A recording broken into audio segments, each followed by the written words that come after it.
All right, you two, we're here at Copperas Cove, Texas. We got a 74-man Edison tournament.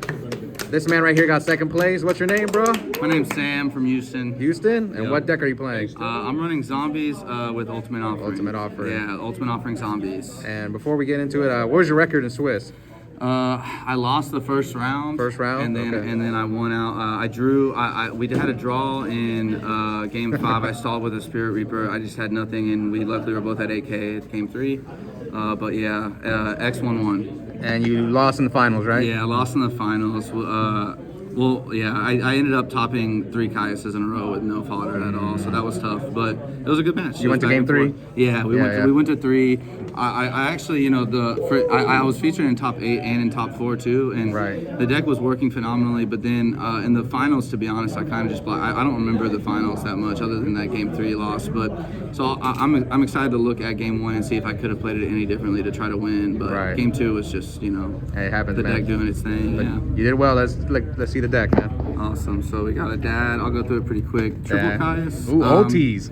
So dad actually gets sided out quite a bit. I'll explain later, but dad's obviously too good not to play. And then this is the best card of the format. Anyone who tells you otherwise, just don't know it. Honestly, it's just it really is. That and Stratos, like I don't play that in this, but anytime you see that and you get a pop of face down, a vanish face down, you're usually gonna win that.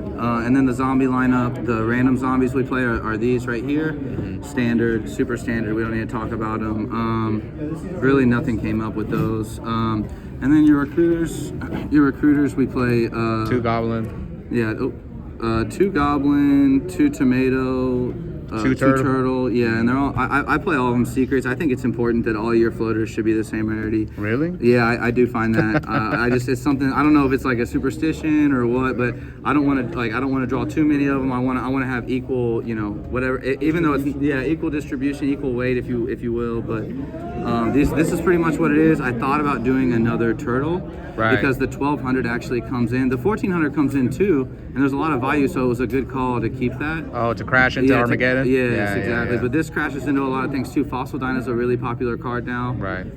So this crashes into that. That crashes into Blizzard too. So there's and obviously other floaters too. So it's good. It's standard as well.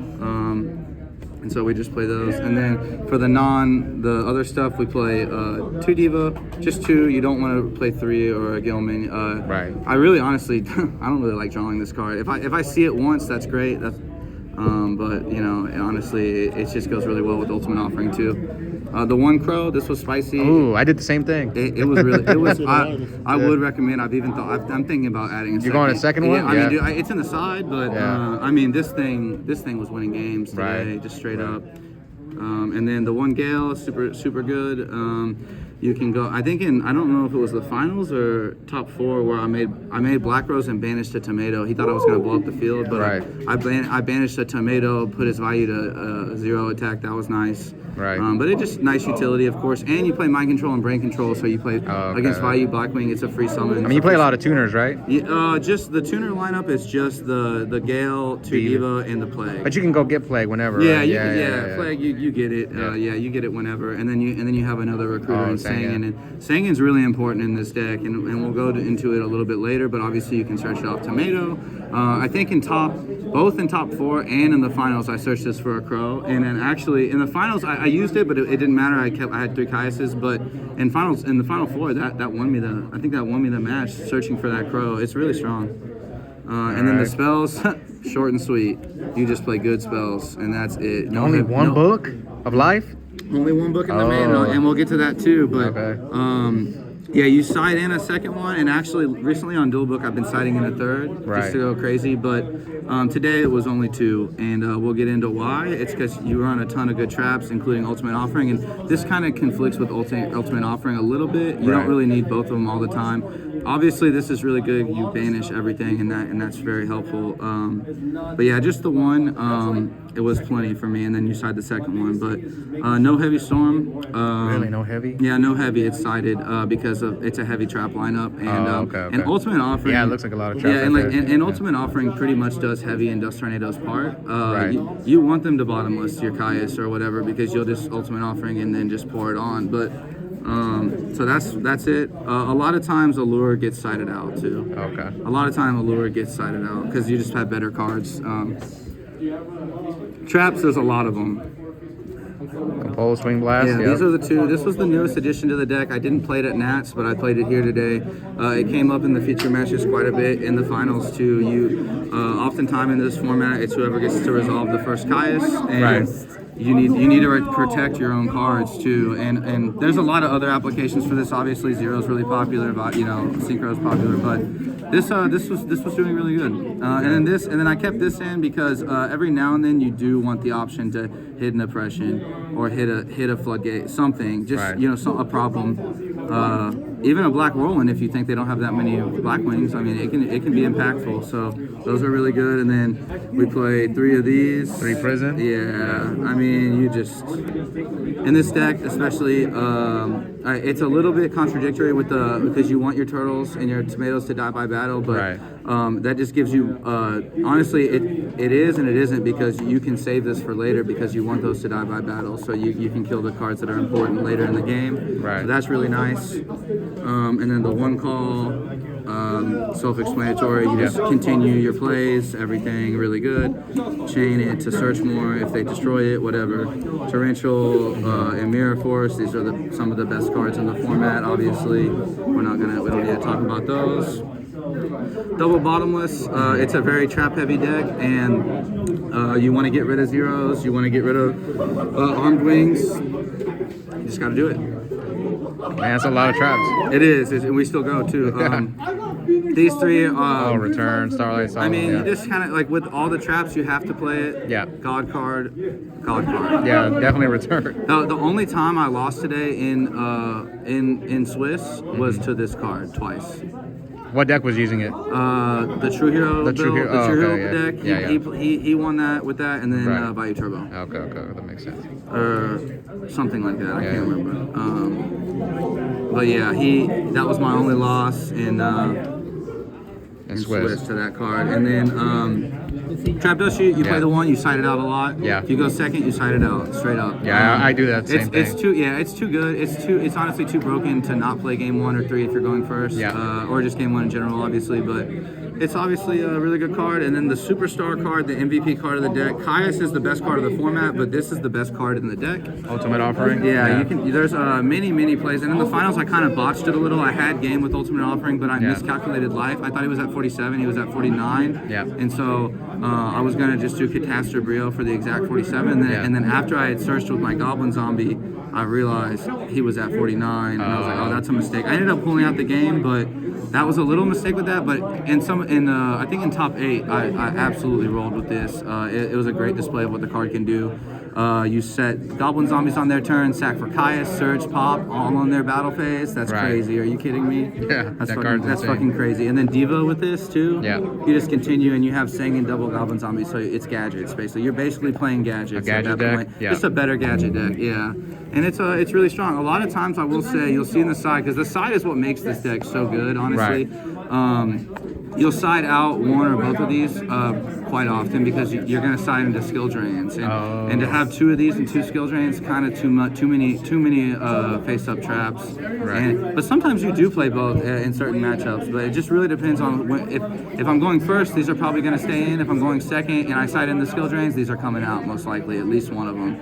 And that's it. If you go second, skill drains is better, So that's the main deck, and then what makes the deck, in my opinion, is the side. I've been playing it since Nats of last year, almost identical. You do this, you side it in almost every match. Oh, that's not in the main deck? No. So you have to either pick, so for the deck space in here, and I've thought about maining it, but you have to, return's basically better. So you have to pick return or this, and in my opinion, that's just better. Return's better, excuse me. And so, but this is obviously important. Everybody sides crows. Yeah, against you, Expect your plague to get crowed. So this is this is sided because if you side out Ultimate Offering, or if you're going second against Vayu, it's really good against Vayu and other decks that set up Hero Beat, whatever. And I think in the feature match I set this and a Compulse. and then so he felt comfortable setting a bunch, and then we did the damn thing. And you prohibited him on stream? On stream, yeah. Good job. For the win, too, yeah. And then that second Book of Life that we talked about. If I'm going to side in skill drain, I still want the power of special summoning or additional summons. So when you side these out, you side another Book of Life in because you lose some power. And let's just be real, like even if you keep these in, if you're playing against Vayu or Frogs, Book of Life's insane. That has to stay in. Yeah, that has to come in a second one.